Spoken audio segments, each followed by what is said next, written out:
Shalom, shalom, shalom, shalom, shalom, shalom, shalom, shalom, shalom, shalom, shalom, shalom, shalom, shalom, shalom.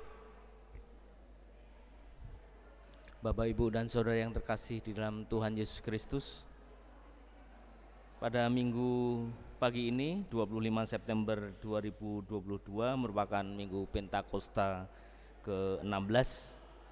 Ibadah kita akan dipimpin oleh Ibu Pendeta Iren Monalisa Tetelepta, Gembala Sidang GKO Bintaro Jaya.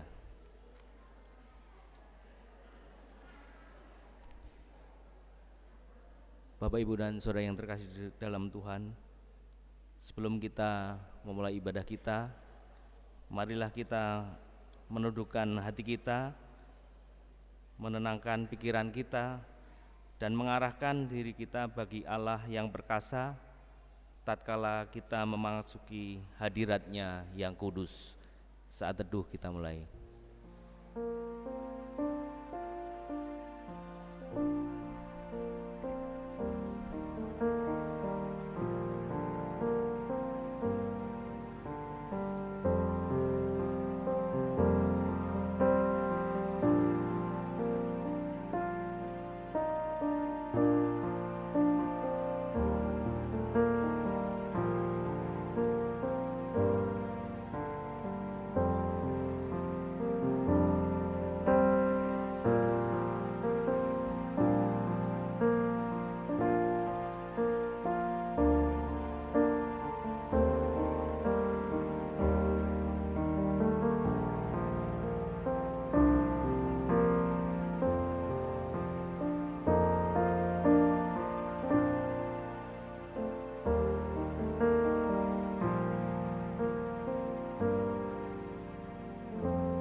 Marilah kita bangkit dan berdiri dan menyambut firman Tuhan.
Pertolongan kita adalah dalam nama Tuhan yang menjadikan langit dan bumi.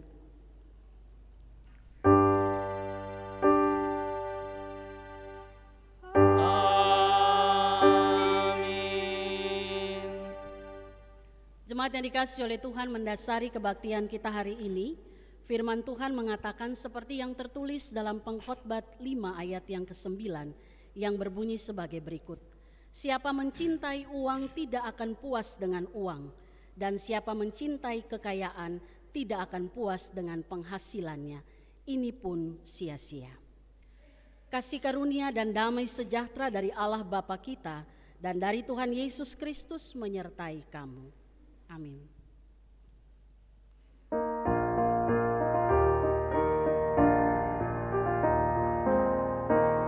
Pujilah Tuhanmu, haleluya, haleluya. Malaikat kerubim sudah memuji Dia. Hai bintang bulan matahari, angkatlah suara, serta segala langit dan seluruh cakrawala.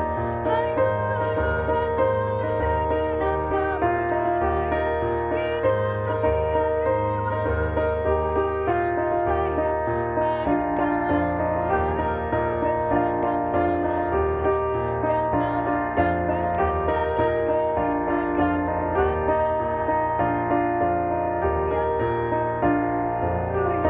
haleluya. Jemaat Tuhan dipersilakan duduk kembali.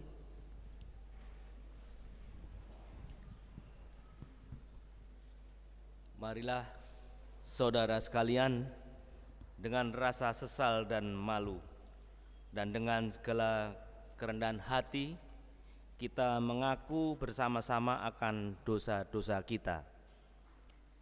Ya Bapa, Maha Kudus yang penuh pengasihan, kami mengaku kepadamu, seperti kami mengaku satu kepada yang lain, bahwa kami telah bersalah, baik dalam pikiran, perkataan, perbuatan, maupun dalam kegagalan kami untuk berbuat baik.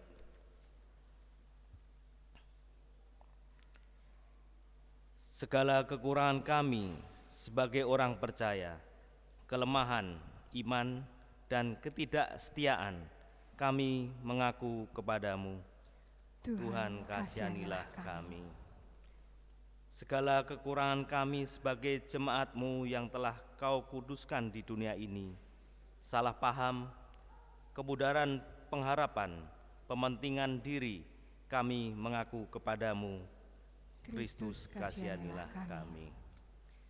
Segala kekurangan kami sebagai gereja yang telah Kau utus ke dalam dunia ini, ketidakjelasan dalam kesaksian, kami mengaku kepadamu.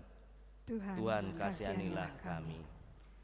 Berilah kami pengampunan dan damai sejahtera, bebaskan kami dari dosa-dosa, dan baharuilah hidup kami dalam Yesus Kristus, Juru Selamat dunia.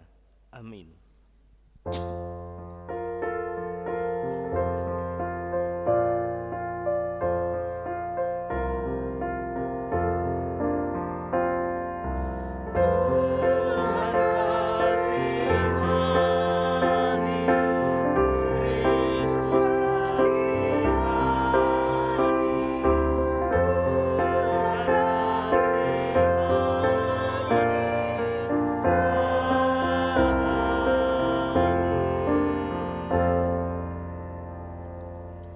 Jemaat yang dikasihi oleh Tuhan, firman Tuhan dalam Yesaya 44 ayat 22 berkata demikian. Aku telah menghapus segala dosa pemberontakanmu seperti kabut diterbangkan angin, dan segala dosamu seperti awan yang tertiup. Kembalilah kepadaku, sebab aku telah menebus engkau. Saudara jemaat, di atas janji Tuhan ini selaku hamba Tuhan Yesus Kristus, saya memberitakan kepada saudara bahwa pengampunan dosa sudah berlaku di dalam nama Allah Bapa, Anak, dan Roh Kudus, dan ini berlaku bagi setiap orang percaya yang datang pada Tuhan mengaku dan sungguh-sungguh menyesal dari dosa-dosanya dan bertobat. Amin.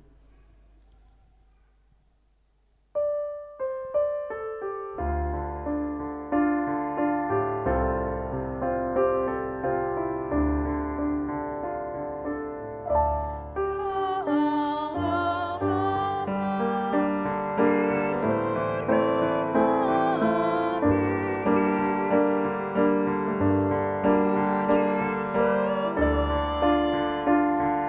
syukur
jemaat untuk berdiri dan bersama-sama kita mendengarkan petunjuk hidup baru sebagaimana tertulis dalam Roma 6 ayat 11 dan 12. Demikian sabda Tuhan. Demikianlah hendaknya kamu memandangnya, bahwa kamu telah mati bagi dosa, tetapi kamu hidup bagi Allah dalam Kristus Yesus. Sebab itu hendaklah dosa jangan berkuasa lagi di dalam tubuhmu yang fana, supaya kamu jangan lagi menuruti keinginannya. Amin.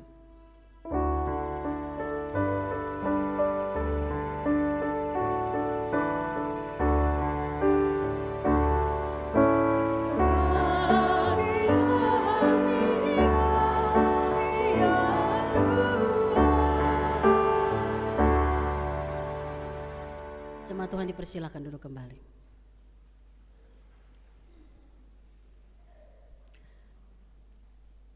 Jemaat yang dikasihi oleh Tuhan, kita siapkan hati kita untuk mendengarkan firman Tuhan. Kita naikkan pujian Kidung Keesahan 353 bait 1 dan 2.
Mari kita berdoa sebelum kita membaca dan merenungkan firman. Kita berdoa.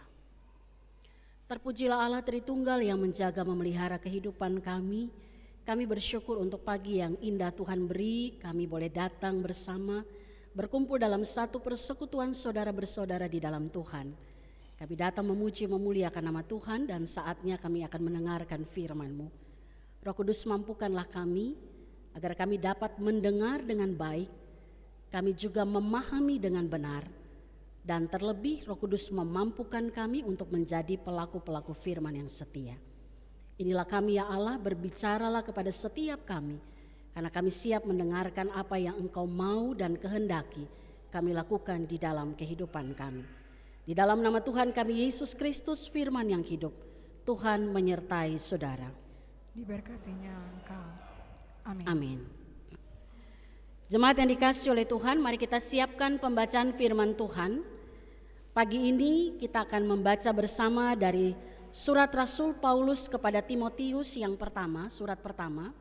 1 Timotius pasal yang ke-6, kita akan baca ayat 2 bagian B sampai dengan ayat yang ke-19.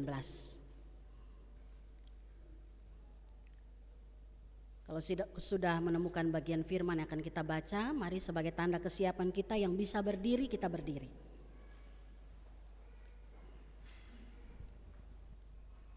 Saya akan bacakan untuk kita bagian firman Tuhan ini. 1 Timotius 6 ayat 2b sampai 19 di bawah judul perikop mengenai penyakit bersila kata dan mengenai cinta uang. Demikian sabda Tuhan. Ajarkanlah dan nasihatkanlah semuanya ini. Jika seorang mengajarkan ajaran lain dan tidak menurut perkataan sehat, yakni perkataan Tuhan kita Yesus Kristus, dan tidak menurut ajaran yang sesuai dengan ibadah kita, ia adalah seorang yang berlagak tahu padahal tidak tahu apa-apa.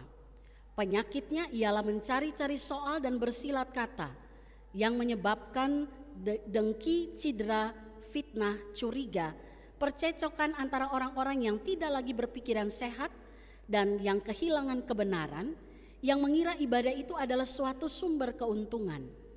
Memang ibadah itu kalau disertai rasa cukup memberi keuntungan besar. Sebab kita tidak membawa sesuatu apa ke dalam dunia dan kita pun tidak dapat membawa apa-apa keluar. Asal ada makanan dan pakaian cukuplah. Tetapi mereka yang ingin kaya jatuh ke dalam pencobaan, ke dalam jerat, dan ke dalam berbagai-bagai nafsu yang hampa dan yang mencelakakan, yang menenggelamkan manusia ke dalam keruntuhan dan kebinasaan. Karena akar segala kejahatan ialah cinta uang. Sebab oleh memburu uanglah beberapa orang telah menyimpang dari iman dan menyiksa dirinya dengan berbagai-bagai duka.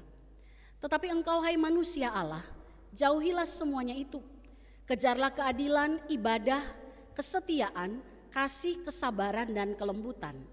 Bertandinglah dalam pertandingan iman yang benar dan rebutlah hidup yang kekal. Untuk itulah engkau telah dipanggil dan telah engkau ikrarkan ikrar yang benar di depan banyak saksi. Di hadapan Allah yang memberikan hidup kepada segala sesuatu dan di hadapan Kristus Yesus yang telah mengikrarkan ikrar yang benar itu juga di muka Pontius Pilatus, kuserukan kepadamu. Turutilah perintah ini dengan tidak bercacat dan tidak bercela, sehingga pada saat Tuhan kita Yesus Kristus menyatakan dirinya, yaitu saat yang akan ditentukan oleh penguasa yang satu-satunya dan yang penuh bahagia, Raja di atas segala raja dan Tuan di atas segala tuan. Dialah satu-satunya yang tidak takluk kepada maut, bersemayam dalam terang yang tak terhampiri.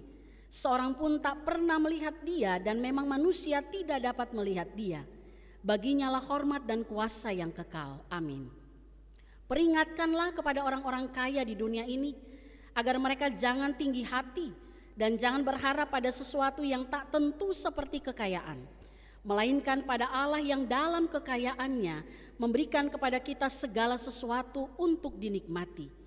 Peringatkanlah agar mereka itu berbuat baik, menjadi kaya dalam kebajikan, suka memberi dan berbagi, dan dengan demikian mengumpulkan suatu harta sebagai dasar yang baik bagi dirinya di waktu yang akan datang untuk mencapai hidup yang sebenarnya. Demikianlah firman Tuhan, dimuliakanlah Allah Bapa, Anak dan Roh Kudus, ketiga yang esa.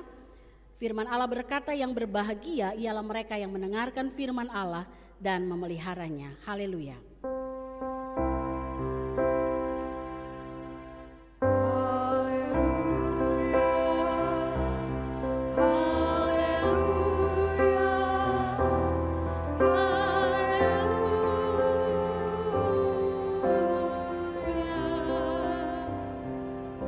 Tuhan, saya persilakan duduk kembali.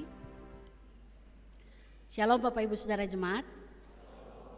Selama bulan September ini, kalau kita lihat pemberitaan firman Tuhan itu secara khusus membahas tentang yang namanya proses perubahan hidup yang harus dialami oleh seorang murid Kristus atau anak Tuhan. Kita ini ingat lagi ya, minggu pertama kita bahas, ya makanya dipakai istilah dahulu dan sekarang, ya kan? Minggu pertama itu dahulu mengecewakan, sekarang waduh ya maklumlah masih udah awal bulan ya, jadi lupa-lupa. Dahulu mengecewakan, sekarang sangat berguna. Onesimus kan, Filemon dan juga Paulus. Kemudian minggu kedua kita belajar tentang dahulu penghujat, sekarang setia dan dipercaya, Paulus. Lalu minggu lalu, pasti ingat lah ya, baru minggu lalu. Kalau awal bulan pasti lupa. Minggu lalu kita membahas tentang dahulu mencela, sekarang berdoa. Dan hari ini kita membahas firman Tuhan masih tentang bagaimana seorang anak Tuhan itu mengalami proses perubahan hidup. Yang dahulunya seperti ini diubahkan atau dipulihkan Tuhan menjadi pribadi yang lebih baik. Dan hari ini kita membahas tentang dahulu cinta uang, sekarang cinta Tuhan. Amin. Kalau tanya ini tokoh siapa ya? Mungkin kita bilang mungkin saya kali ya. Dahulu cinta uang, sekarang cinta Tuhan. Bapak Ibu kalau bicara tentang uang, saya mau tanya, adakah di antara kita yang ada dalam ruangan ini yang tidak suka dengan uang? Ada? Kalau ada yang angkat tangan, saya yang kaget ya. Ada yang gak suka uang? Yang kalau lihat uang tuh kayaknya alergi deh saya, Bu. Pokoknya kalau lihat uang banyak saya kayaknya gak terlalu tertarik. Ada yang seperti itu? Gak ada ya, gak ada yang angkat tangan berarti gak ada. Berarti semua suka uang dong. Betul ya? Ini karena pakai masker jadi saya gak tahu Bapak Ibu jawab apa. Senyum pun cuma saya lihat dari mata gitu. Semua suka uang ya? Mau uang? Kenceng jawabnya ya. Kalau mau kerja Bapak Ibu, ya kan, usaha kerja, karena uang nggak mungkin datang depan kita kecuali mujizat terjadi, itu ya. Nggak ada uang yang tiba-tiba datang depan kita lalu bilang pakai saya, nggak ada. Semua itu hanya mujizat ya, dan itu tidak akan terjadi bagi banyak orang. Kecuali ada uang kaget. Kemarin di daerah kami di Bintaro itu ada uang kaget. Jadi ada satu ibu yang memang dia sangat terbatas, diberikan 15 juta untuk belanja. Saya pikir acara itu udah nggak ada lagi, ternyata masih ada. Dia disuruh belanja sebanyak mungkin kebutuhannya. Panik lah ya, dikasih 15 juta suruh belanja dalam jangka waktu beberapa menit. Bapak Ibu Saudara yang dikasih oleh Tuhan, semua orang suka dengan uang. Dan uang, barang alat tukar ini hanya bisa kita dapatkan dengan usaha, dengan kerja. Ya, yang tadi saya bilang kalau datang tiba-tiba itu mujizat. Makanya kita lihat karena saking orang, tadi nggak ada yang angkat tangan nggak suka ya. Saking semua orang mau mendapatkan uang, kita lihat Bapak Ibu tidak sedikit yang mendapatkan uang dengan kerja atau usaha yang ada yang halal, ada yang non halal. Kayak restoran ya, halal non halal ya. Ada yang dapatnya dengan cara kerja yang benar ya atau wajar. Ada yang dapatkan uang dengan cara kerja yang tidak wajar atau yang tidak benar. Makanya kenapa kita dengar istilah-istilah yang marak sekali, bukan hanya zaman sekarang ya, dari zaman dulu. Istilah koruptor lah, pencucian uang, penggelapan uang, rentenir. Itu istilah-istilah atau hal-hal yang bisa dibilang semua tindakan-tindakan yang mengarah pada satu hal yang hari ini kita mau bahas, yang disebut dengan cinta uang. Nah Bapak Ibu, ayat 10 dalam perikop pembacaan kita tadi katakan akar segala kejahatan adalah cinta uang. Kalau akar berarti itu sumber, betul ya? Artinya ayat ini mau bilang begini, semua perbuatan-perbuatan jahat, buah-buah kejahatan yang dilakukan orang, yang itu terlihat apapun itu, akarnya itu datang dari sifat manusia yang cinta akan uang. Dan kalau kita lihat tidak hanya akar ini yang ada ya dalam hidup manusia cinta uang, tapi kalau kita baca firman Tuhan katakan itu ada 3 akar dosa ya Bapak Ibu ya. Yang pertama tuh cinta uang ya. Orang yang cinta uang 1 Timotius 6 ayat 10 tadi kita baca. Tapi ada juga akar kenajisan. Itu kalau baca di Titus 1 ayat 15-16. Ada juga yang disebut akar pahit. Ibrani pasal 12 ayat 15. Ini akar-akar yang datang dari kesombongan manusia, yang datang dari dosa. Ini akar dosa. Yang kalau satu saja kita punya, itu menghasilkan buah-buah kehidupan yang itu tidak mungkin akan datang dari pekerjaan Roh Kudus. Itu pasti buah kejahatan yang muncul dalam hidup kita. Misalnya kalau orang punya akar cinta akan uang, maka dia lebih mengandalkan uang daripada Tuhan. Dia akan berkata, waktu adalah uang. Semua diperhitungkan, dapat untung ataukah tidak, ya. Maka biasanya orang-orang ini melahirkan buah kehidupan tuh suka bohong, tidak jujur, ya.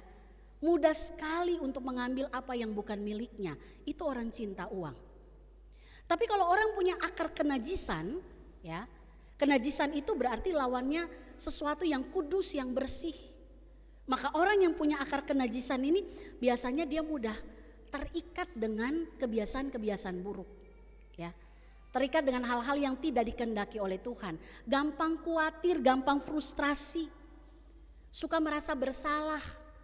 Jadi gak ada rasa pedenya. Kenapa? Karena merasa diri itu begitu kotor. Itu akar kenajisan. Bapak Ibu, orang yang pede dan orang yang rendah diri itu akarnya cuma satu, sombong. Sama itu ya. Orang yang rendah diri dan orang yang tinggi hati. Ya. Jadi kita tengah-tengahnya aja. Ya kita tahu hidup ini adalah pemberian Tuhan sehingga segala sesuatu yang kita lakukan itu datang dari Tuhan. Dan akar yang ketiga itu kepahitan. Ya. Ada yang punya akar pahit, bukan akar pahit untuk tambah minuman terus minum jadi kekuatan ya, bukan gitu ya. Akar kepahitan yang disebutkan dalam Ibrani 12 ayat 5 itu ya. Yang mengatakan bahwa orang kalau punya, jangan ada yang menjauhkan diri dari kasih karunia Allah, supaya jangan tumbuh akar pahit yang menimbulkan kerusuhan dan mencemarkan banyak orang. Jadi orang kalau punya akar pahit itu ciri-cirinya begini Bapak Ibu, dimanapun dia ada selalu ada masalah.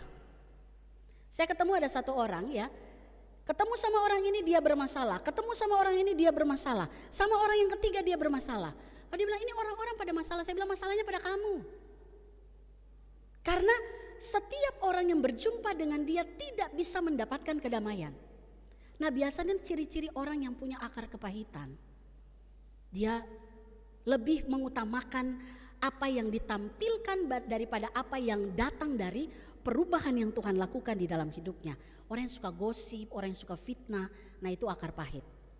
Kita kembali pada akar segala kejahatan yaitu cinta uang. Bapak Ibu, uang pada dirinya sendiri gak salah ya. Ya, tidak salah, karena itu memang alat tukar yang kita pakai. Menginginkan untuk mendapatkan uang pun itu tidak dosa. Yang berdosa adalah ketika kita menginginkan uang sampai pada akhirnya itu menempati semua pusat kehidupan kita dibanding kita memusatkan diri kepada Allah. Itu cinta akan uang. Orang yang sampai, yang tadi saya katakan, segala sesuatu dia akan hitung untung ruginya. Betul, tapi kalau segala sesuatu, termasuk kalau mau lakukan kebaikan bagi orang lain, dia pikir untung ruginya, itu orang tidak berfokus pada Allah, tapi dia berfokus pada apa yang menjadi kebutuhan, keinginan dirinya. Akarnya itu cinta akan uang. Dan kalau kita baca dalam perikop pembacaan kita tadi Bapak Ibu, ini yang terjadi dalam kehidupan jemaat Tuhan, dalam pelayanan yang dilakukan oleh Timotius di kota Efesus. Ini yang terjadi dengan jemaat Tuhan karena ada orang-orang yang karena ingin kaya, tadi ayat firman Tuhan katakan, mereka jatuh dalam pencobaan, hawa nafsu yang hampa, yang mencelakakan dan yang membawa kepada kebinasaan. Bahkan dikatakan mereka karena mengejar harta, cinta uang, beberapa dari mereka menyimpang dari iman. Bayangkan, hanya karena uang orang bisa tinggalkan iman. Kira-kira persoalan dulu dan sekarang, yang dulu persoalan seperti itu masih ada sekarang gak Bapak Ibu? Orang tinggalkan Kristus karena uang, ada? Ada, banyak. Saya mungkin pernah cerita ya, ada orang yang saya pernah ketemu itu ya, dia punya KTP 2 loh. Satu Kristen, yang satu yang sebelah. Saya bilang kok bisa? Iya Bu, biar gampang jadi PNS. Wih, saya bilang wow, bangga lagi cerita sama saya. Sama pendeta lagi ceritanya. Ya, saya bilang bertobat. Saya nggak mau bilang berubah. Berubah itu terlalu halus. Langsung saja bertobat. Kamu berani jual Tuhan, hanya ingin mendapatkan jabatan. Apa akar dari hidup orang seperti ini? Cinta uang. Menempatkan apa yang dia inginkan di atas segala-galanya dan menomorduakan Tuhan di dalam kehidupannya. Ini yang terjadi dalam kehidupan jemaat Tuhan, dan katanya cuma satu ya yang bisa kita berikan. Orang kalau serakah, orang kalau cinta uang dia pasti serakah, tamak. Orang serakah tahu ya Bapak Ibu ya, dia menginginkan apa yang bukan miliknya dan dia akan mati-matian berusaha untuk mendapatkannya. Itu orang serakah. Ataupun dia sudah memperoleh, dia mau lebih daripada apa yang ia miliki. Makanya kenapa Tuhan Yesus memperingati para murid. Dalam Matius 6 ayat 24 Tuhan bilang begini, gak ada seorang pun yang bisa mengabdi pada 2 tuan. Ya, Kamu tidak bisa mengabdi kepada Allah dan juga kamu mengabdi kepada mamon. Mamon itu bicara tentang uang, kekayaan, cinta akan uang. Sorry, mamon bukan bicara uang, kekayaan dan cinta akan uang.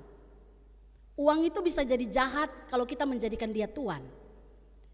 Maka Yesus ingatkan para murid, jangan kamu mengabdi kepada dua Tuhan. Kamu gak bisa menyembah Tuhan dan mamon sekaligus. Karena kamu akan mengasihi yang satu, kamu membenci yang lain. Kalau kamu kasihi Tuhan, kamu pasti benci mamon. Betul? Tapi kalau kamu cintai mamon, kamu pasti benci Tuhan. Kenapa? Karena kita gak mungkin menyembah kepada dua Tuhan. Itu Yesus ingatkan para murid jauh sebelum peristiwa yang terjadi dalam kehidupan jemaat di mana Timotius melayani mereka. Saudara, Tuhan tidak melarang kita untuk mendapatkan uang.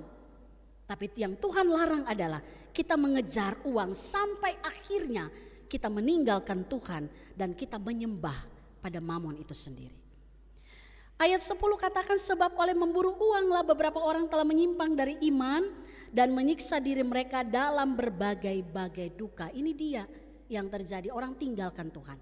Maka pertanyaannya Bapak Ibu, kalau persoalan yang dulu itu terjadi sampai sekarang akarnya itu masih ada, ya, artinya kita tidak menutup mata bahwa kejadian yang terjadi waktu Yesus ingatkan para murid, waktu jemaat mula-mula mereka berjuang dalam iman, tapi mereka juga berjuang di satu sisi untuk memperkaya diri, dan itu ditegur oleh Tuhan. Kita gak menutup mata model kayak begitu akarnya masih ada sampai sekarang. Maka pertanyaannya bagi kita yang menjadi pesan firman Tuhan hari ini, bagaimana cara kita mengatasi hidup ini agar kita tidak jatuh dalam dosa cinta akan uang? Hal yang pertama, supaya tidak cinta uang, maka jangan cinta uang tapi cinta Tuhan. Itu dulu cara berpikir kita ubahkan. Artinya menempatkan Tuhan sebagai yang utama dalam hidup, itu satu-satunya jalan bagi kita untuk tidak jatuh dalam dosa cinta akan uang. Seperti yang Tuhan katakan tadi, gak mungkin sembah dua Tuhan. Kalau kita fokus kepada Tuhan, maka kita tidak akan mencari mamon. Kita tidak akan mencari hal-hal yang membuat kita jatuh dalam punya akar cinta uang. Dan itu berbuah pada kehidupan atau perbuatan-perbuatan kejahatan. Menempatkan Tuhan, mengutamakan kepentingan Tuhan, bukan kepentingan kita. Maka perhatikan apa yang Paulus katakan dalam ayat 11 tadi. Paulus katakan begini, karena itu kejarlah apa? Keadilan, kejarlah ibadah, kejarlah kesetiaan, kasih, kesabaran, dan kelembutan. Ini semua nilai ilahi, nilai Allah. Yang Tuhan mau dalam hidup ini yang kita kejar. Kita haus untuk melakukan apa yang menjadi kehendak Allah. Supaya kita tidak haus untuk mencari apa yang menjadi keinginan kita. Yang datang dari akar cinta akan uang. Maka untuk bisa melepaskan diri dari bagian ini, cabut akarnya. Cara cabut akarnya adalah fokus pada Tuhan. Tempatkan Tuhan sebagai yang menempati posisi nomor 1 dalam kehidupan kita. Hal yang kedua, kalau kita sudah menempatkan Tuhan menjadi posisi nomor 1, kita tidak lagi cinta uang tapi cinta Tuhan. Maka hal kedua yang harus kita lakukan, ayat 8 katakan begini. Asal ada apa? Makanan dan pakaian, cukuplah. Berarti Tuhan ajarkan kita supaya tidak cinta uang, kita harus memiliki rasa cukup dengan apa yang Tuhan berikan bagi kita. Bapak Ibu bersyukur dengan apa yang dimiliki hari ini? Amin. Kita mungkin gak seperti orang lain ya, yang bisa melakukan banyak hal dengan apa yang mereka punya. Tapi waktu kita melihat sekitar kita dan kita berkata, terima kasih Tuhan, inilah apa yang kau percayakan bagi aku untuk mengelola. Maka di situ akan ada rasa syukur. Tapi kalau kita lihat begini, kok saya gak punya kayak yang itu ya, kok yang itu lebih dari saya. Aduh Tuhan gak adil, saya kerjanya luar biasa, itu orang cuman kerja apa jadi udah dapat uang lebih banyak. Ya tiap-tiap orang ditentukan untuk mengalami bagian itu. Merasa cukup, berarti ini bicara tentang kebutuhan kita bukan keinginan kita. Bapak Ibu, keinginan itu sesuatu yang bisa ditunda, ya, yang itu bisa ditolak atau ditunda. Tapi yang namanya kebutuhan itu sesuatu yang harus dipenuhi. Dan kita manusia ini kita seringkali diperhadapkan pada apakah ini menjadi kebutuhan kita atau keinginan kita. Tapi banyak terkadang kita lebih dikuasai oleh keinginan daripada kebutuhan. Oleh karena itu, mengapa dalam diri kita selalu ada rasa tidak puas dengan apa yang kita miliki. Selalu rasa ada yang kurang karena kita ingin keinginan itu mendominasi seluruh keberadaan hidup kita. Sehingga Bapak Ibu Saudara, kalau kita lihat gak sedikit orang zaman ini sangat konsumtif. Konsumtif itu dia mau mendapatkan segala yang menjadi bagian dari keinginannya karena ada rasa tidak puas. Saya baca satu artikel tentang survei indeks kepercayaan konsumen dari 58 negara. Ya. Dan dikatakan begini, Indonesia dari survei ini menempati posisi teratas negara yang penduduknya paling optimis dalam memanfaatkan uang. Saya coba pikir-pikir, ini jangan-jangan terlalu lebay lah. Iya benar ternyata. Dalam hal belanja siapa yang mau kalahkan orang Indonesia? Kalau dalam urusan belanja gitu ya. Indonesia ini ibarat mall raksasa yang semuanya ada. Semua dikeluarkan, semua habis dalam sekejap. Betul Bapak Ibu? Iya kan? Coba apa yang terbaru yang enggak mungkin di luar sana mereka belum punya, kita udah punya meskipun itu utang, enggak apa-apa yang penting punya lah. Kira-kira gitu. Ya. Indonesia untuk masalah memenuhi keinginan itu luar biasa. Budaya orang luar Bapak Ibu kalau pergi jalan-jalan, mereka nikmati perjalanan. Kalau orang Indonesia apa? Nikmati belanja. Makanya lihat over bagasi selalu. Betul ya? Saya nggak tahu yang ketawa-ketawa apakah punya pengalaman pribadi. Over bagasi kenapa? Kalau orang barat pergi jalan-jalan mereka nikmati pemandangan, nikmati.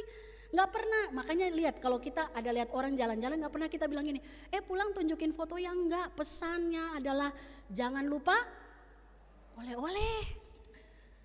Penting itu, makanya kalau pulang dari jalan-jalan belanjaannya full. Apa yang sedang tergambar dari hidup kita?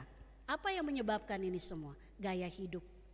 Gaya hidup konsumtif, kita lebih cenderung mengutamakan membeli barang untuk penampilan, untuk gaya kita dibandingkan itu untuk kegunaan dan kebutuhan hidup kita. Bapak Ibu Saudara, saya ajak kita buka Ibrani 13 ayat 5 untuk menutup renungan kita pagi ini.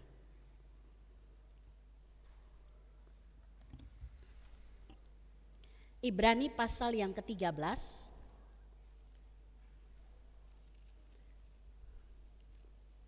ayat yang ke-5. Kalau sudah dapat kita baca sama-sama. Demikian firman Tuhan. Janganlah kamu menjadi hamba uang dan cukupkanlah dirimu dengan apa yang ada padamu. Karena Allah telah berfirman, aku sekali-kali tidak akan meninggalkan dan sekali-kali tidak akan meninggalkan engkau. Firman jelas, sangat jelas. Jangan jadi hamba uang. Cukupkan diri dengan apa yang ada padamu. Karena ada janji Tuhan bahwa setiap kita dicukupkan oleh Tuhan untuk mengalami segala kekayaan yang sesungguhnya. Orang yang kaya Bapak Ibu bukan orang yang punya banyak uang. Orang yang kaya adalah orang yang bersyukur apa yang dia terima dari Tuhan. Dan dengan syukur itu dia berbagi dengan kehidupan orang lain. Itu orang kaya. Jadi jangan terpesona dengan orang yang punya ini dan itu, belum tentu dia kaya. Karena mungkin dia tidak merasa cukup dengan apa yang ia punya. Tapi orang yang kaya adalah orang yang benar-benar memakai apa yang Tuhan berikan baginya. Dia tidak menutup mata terhadap kebutuhan orang lain. Dia tidak cinta uang. Dia cinta Tuhan, maka dia pakai apa yang Tuhan berikan itu untuk melakukan pekerjaan Tuhan. Maka lihat, kalau gereja dipenuhi orang-orang yang tidak cinta uang, maka gereja ini Tuhan pakai untuk menjadi gereja yang misioner. Tuhan pakai kita untuk melakukan segala pekerjaan baik yang Tuhan sediakan bagi kehidupan kita. Tanda kita cinta Tuhan adalah kita tidak cinta uang. Tuhan memberkati Bapak Ibu Saudara. Amin. Kita berdoa. Kami bersyukur untuk kebenaran firman Tuhan yang boleh kami dengarkan pagi hari ini. Ajarkan kami Bapa untuk tidak menjadi hamba uang. Kami tahu uang adalah bagian yang menjadi kebutuhan kami, Tapi biarlah uang tidak menjadi tuan atas hidup kami, sehingga kami hanya tetap menyembah kepada Allah Bapa di dalam Yesus Tuhan kami. Sehingga segala sesuatu yang kami terima dari Tuhan, kami terima itu dengan rasa cukup dan bersyukur. Dan itu juga boleh kami pakai untuk melakukan pekerjaan-pekerjaan Tuhan dimanapun kami berada. Meteraikan firman ini dalam hati kami ya Bapa, di dalam nama Yesus firman yang hidup kami berdoa. Amin. Kita aminkan firman Tuhan, kita naikkan pujian Kidung Kesan 457.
Saudara-saudara yang terkasih di dalam Tuhan Yesus, kami undang bangkit berdiri.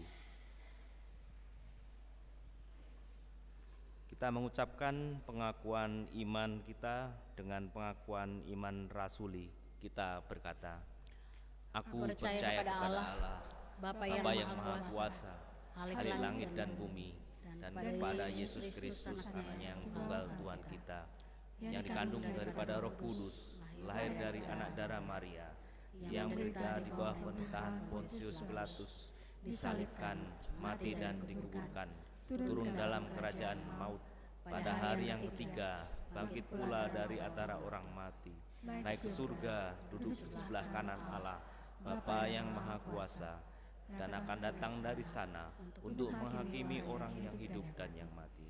Aku percaya kepada Roh Kudus, gereja yang kudus dan am, persekutuan orang kudus, pengampunan dosa, kebangkitan daging, dan hidup yang kekal.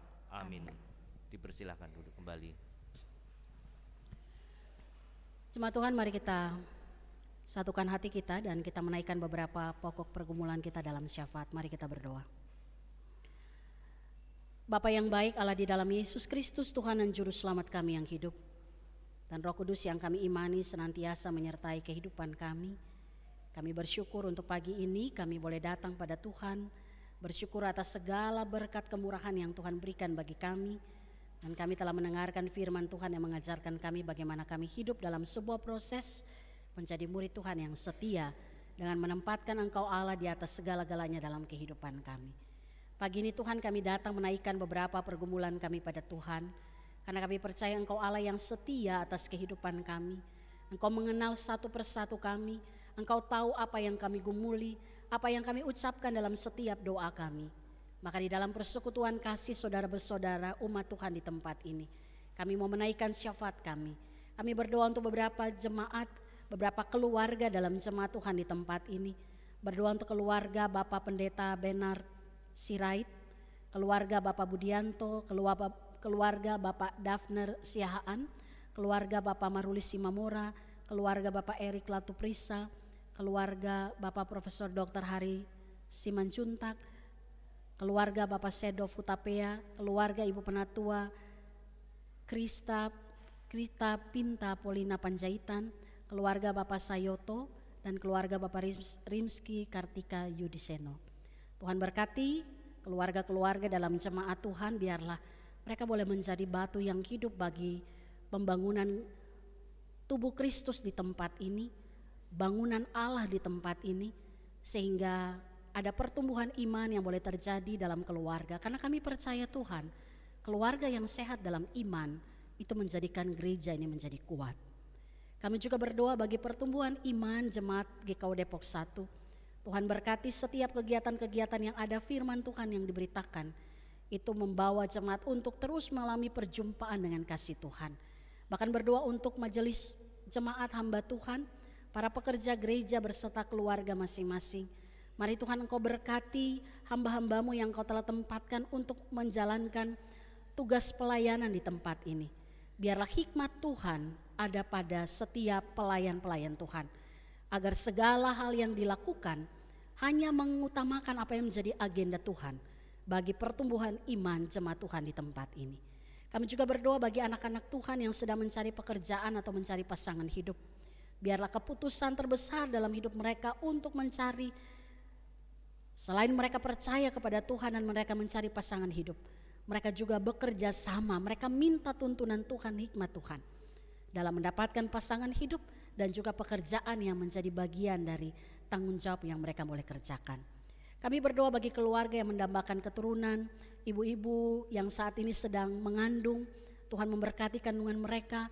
Biarlah anak yang nanti akan dilahirkan menjadi anak yang bertumbuh keturunan ilahi, yang bertumbuh di dalam pengenalan yang benar akan Tuhan. Dan jadikan kami orang tua yang juga menyalurkan berkat Tuhan bagi anak-anak kami. Kami berdoa bagi para janda, duda dan lansia, serta anak-anak yang telah meninggalkan Tuhan. Terima kasih Bapa, kami tetap mendoakan orang tua kami, para janda, duda, lansia. Tuhan berkati, Tuhan dampingi, dan Tuhan Engkau Allah yang ada bersama dengan mereka senantiasa. Bahkan kami doakan anak-anak yang sudah meninggalkan Tuhan karena cinta akan uang, karena akar kepahitan, karena kenajisan. Mari Tuhan, Engkau Allah yang menjamah kehidupan mereka, sehingga mereka boleh kembali kepada Tuhan. Mereka boleh berlutut di hadapan Tuhan memohon pengampunan, dan mereka ada dalam iman percaya yang sungguh kepada Yesus Tuhan dan Juru Selamat. Kami doakan pemerintah Kota Depok Pusat, bahkan juga bangsa dan negara kami. Biarlah Tuhan segala keputusan kebijakan yang diambil bukan untuk kepentingan pribadi golongan, tapi semata-mata untuk kehidupan pemulihan bangsa dan negara kami. Baik pemerintah Kota Depok, pemerintah pusat, bahkan di tengah bangsa ini. Wabah virus corona juga kami doakan Tuhan agar dapat dihentikan, dapat diselesaikan dengan cara Tuhan. Dan kami memasuki kehidupan yang baru dengan penuh sukacita melakukan apa yang menjadi tanggung jawab yang Tuhan berikan bagi kami. Kami doakan jemaat Tuhan yang saat ini sedang sakit dan berada dalam proses pemulihan. Ibu Sumi Hartobing, Ibu Lemina Turnip Sihaloho, Ibu Yosina Mairuhu, Ibu Fransina Mairuhu, Ibu Novi Alex, Ibu Sudarman, Ibu Damaris Marpaung, Ibu Yuliana Mairuhu, Ibu Supartina Makatipu, Ibu Siti Sudarsi Tukiar, Ibu Uce, Ibu Tuti Pujiastirin, Ibu Suprihatin, Ibu Minauli Situmorang Borusi Marmata, Bapak Sugito, Bapak Hari Laisina, Bapak Teddy Sianturi, dan Saudara Vigo Aiheri dan Aldi Aiheri. Tuhan berkati mereka yang lemah tubuh, jamah dengan kuasa Tuhan, dan kami percaya mereka sudah mengalami kesembuhan. Itu iman percaya yang membawa mereka ada dalam pengharapan kesembuhan di dalam Tuhan. Kami juga berdoa bagi jemaat yang berulang tahun di minggu ini. Berdoa untuk Bapak Sayoto, Saudari Liani Hendrina Watimena, Bapak Ruslan Yudiseno, Saudari Stefani Adriani Oktovina Siwabesi, Bapak Tumpal Pardomuan Hendrianto, Nahor Marcelo Misa, Ibu Rati Dia Sulis Tiorini, Bapak Sahala Tobing, Ibu Rita Lendong, Bapak Raymond H. Uwaubun, Ibu Dewita Paulina Simamora, dan Bapak Benhar Oktovian Spesiwarisa. Tuhan memberkati jemaat Tuhan yang berulang tahun di minggu ini. Biarlah dengan bertambah setahun usia mereka boleh menyadari bahwa Tuhan masih berikan kesempatan bagi kami semua ketika menikmati umur yang baru untuk melakukan pekerjaan-pekerjaan Tuhan dimanapun kami berada. Bapak, ini menjadi doa kami pagi hari ini. Kami mohon ampun kalau kami banyak masih melakukan hal-hal yang tidak benar. Kami masih punya akar-akar dosa yang belum diselesaikan. Tuhan ampuni kami karena kami masih melakukan perbuatan-perbuatan dosa. Dan doa ini kami serahkan hanya di dalam satu nama Tuhan kami Yesus Kristus, Allah kami yang hidup, yang sudah mengajarkan kami berdoa bersama demikian. Bapa kami yang di sorga, dikuduskanlah namamu, datanglah kerajaan, jadilah kehendak-Mu di bumi seperti di sorga. Berikanlah kami pada hari ini makanan kami yang secukupnya, dan ampunilah kami akan kesalahan kami, seperti kami juga mengampuni orang yang bersalah kepada kami. dan janganlah membawa kami ke dalam pencobaan, tapi lepaskanlah kami daripada yang jahat. Karena Engkaulah yang empunya kerajaan dan kuasa dan kemuliaan sampai selama-lamanya. Amin.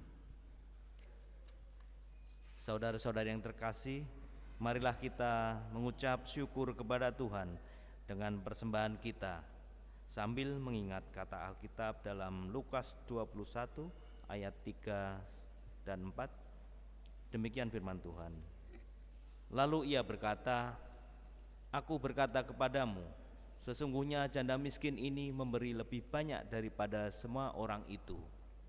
Sebab mereka semua memberi persembahannya dari kelimpahannya, tetapi janda ini memberi dari kekurangannya. Bahkan ia memberi seluruh nafkahnya. Sementara itu kita memuji Tuhan dari Kidung Keesaan 464 bait yang pertama, kemudian bait yang kedua dinyanyikan setelah kita semua memberi persembahan.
Saudara yang terkasih, kami undang berdiri.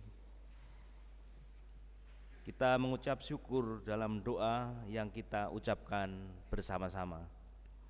Ya Tuhan, terimalah persembahan syukur kami ini, yaitu dari umat yang telah Tuhan selamatkan. Jadikanlah persembahan syukur ini menjadi suatu berkat bagi pelayanan kasih dan keadilan. Amin.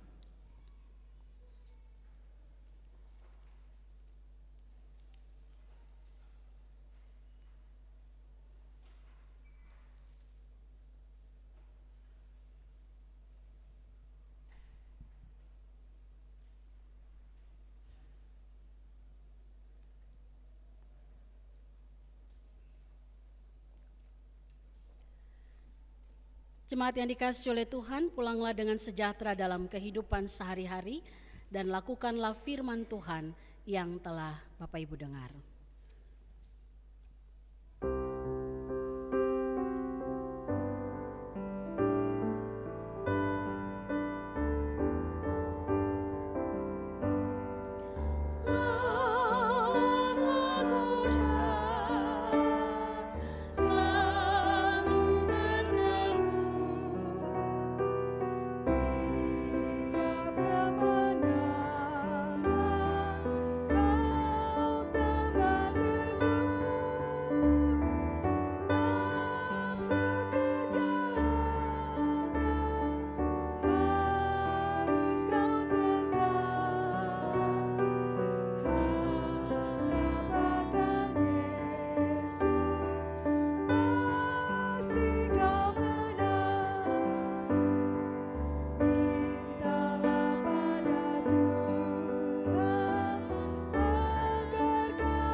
Jemaat yang dikasihi oleh Tuhan, arahkanlah hati dan pikiranmu kepada Allah dan terimalah berkat-Nya. Tuhan memberkati engkau dan melindungi engkau. Amin. Tuhan menyinari engkau dengan wajah-Nya dan memberi engkau kasih karunia. Amin. Tuhan menghadapkan wajah-Nya kepadamu dan memberi engkau damai sejahtera.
saat teduh.